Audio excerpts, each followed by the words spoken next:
بینندگان عزیز، ساعت به وقت دوشنبه 14:46 دقیقه است و ما همین حالا از نزد پدر گلمراد حلیموف و مادر او از دهه دره فانی بیرون شدیم و بعد از صحبت با آنها معلوم شد که از دیروز برادران وی ناظر، فاضل، کامل و برادر کلانیش سلطان مراد به ناحیه حصار برای کار رفتند، ولی امشب یعنی شب گذشته آنها به خانه برنگشتند و به نزدیکانشان هم تماس تلفنی نکردند. پدر گلمراد در صحبت با ما گفت که امشب تقریبا 20 نفر کارمندان انتظامی به خانه‌شان آمدند و منزل آنها را شدیداً مورد تفتیش قرار دادند. پدر مصفید گلمراد میگوید که حتی تا سوزن خانه آنها را خبر گرفتند.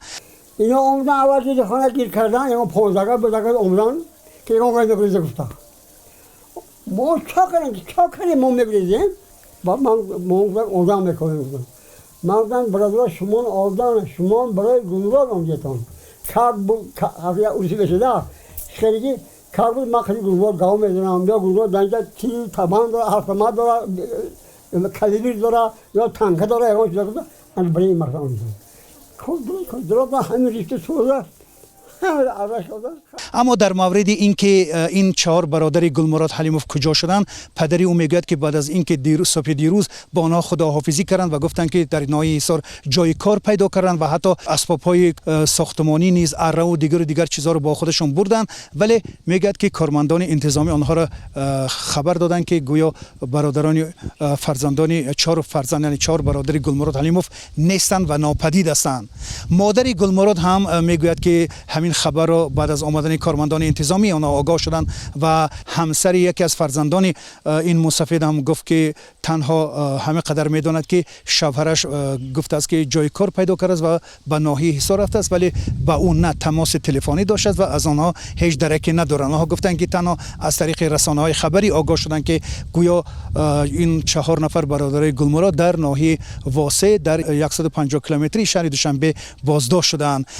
بعد دیگه سحری خیلی بعد این پشته میرفتن بعد این کار تمام کردن جور کار شرده در پیش رو دیگه بعد رفتن همون دیگه سحری هم ماشین دارن همون 4-5 من رفتن. کجا رفتن؟ حصار.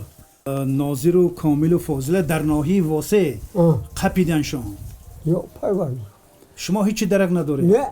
طور امروز بعضی از منبع‌های وزارت کارهای داخلی ناحیه واسه اطلاع داده‌اند 4 نفر برادر گلمراد حلیموف هنگام عبور از ناحیه واسه بازداشت شدند و در وقت پرسش آنها سالهای شبهه برانگیز دادند و در نتیجه در هنگام بازداشت آنها مقابلت نشان دادند و حتی یکی از کارمندان میلیسا نیز زخمی شده است. همین طور خبری که تا حال حاضر در دست است این است که از صبح دیروز 4 برادر گلمراد حلیموف با وعده این که آنها پس از کار از ناحیه حصار همیشه برمیگردند تا حال برنگشتند و تا حال حاضر ناپدید هستند.